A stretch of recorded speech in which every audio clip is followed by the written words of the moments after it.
నదీ స్నానం ఏ సమయంలో చేయటం మంచిది తెలియజేయగలరు అంటూ రాస్తున్నారు.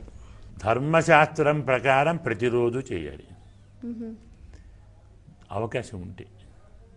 వీలుంటే దొరికితే నదీ తీరంలో మన నివాసం ఉంటే ప్రతిరోజు చెయ్యండి.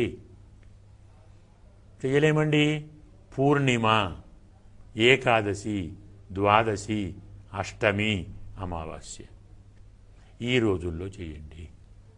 వీల్లేదు ప్రతి పూర్ణిమకు చేయండి, నెలకొకసారి. ప్రతి అమావాస్యకు చేయండి. అది కూడా వీలు పడదు మాకు, ప్రతి ఋతువు మారినప్పుడు చేయండి, 2 నెలలకోసారి. అది కుదరదు, అయనం, ఉత్తరాయణ, దక్షిణాయనం అంటాం కదా, అప్పుడు చేయండి.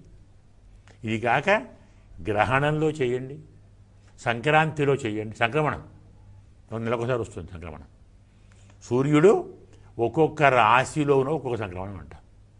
ఇలా సంక్రమణంలో చెయ్యండి, అయనంలో చెయ్యండి, గ్రహణంలో చెయ్యండి, అమావాస్య నాడు చెయ్యండి, పున్నమ నాడు చేయండి, పర్వదినాలలో చేయండి. మన ఇంట్లో ఏ విశేషం ఉంటే చేయండి. ఇంట్లో ఆరాధించాలి, నది దగ్గర ఉంది, వెళ్ళి స్నానం చేసి వచ్చేయండి.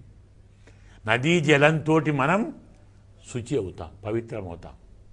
అది పారే నీరు కాబట్టి ఎక్కడెక్కడి నుంచో వస్తుంది కదా, ఎన్నో క్షేత్రాలు అందులో కలుస్తాయి.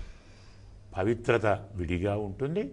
అందువల్ల నదీ స్నానం ఫలానప్పుడే అని కాదు, మీకు ఎప్పుడు అవకాశం చిక్కితే, ఉత్సాహం లభిస్తే, ఉత్సాహం కలిగితే వెళ్ళండి, నదీ స్నానం చేయండి, ఆరాధన చేయండి, స్వామి దయను పొందండి.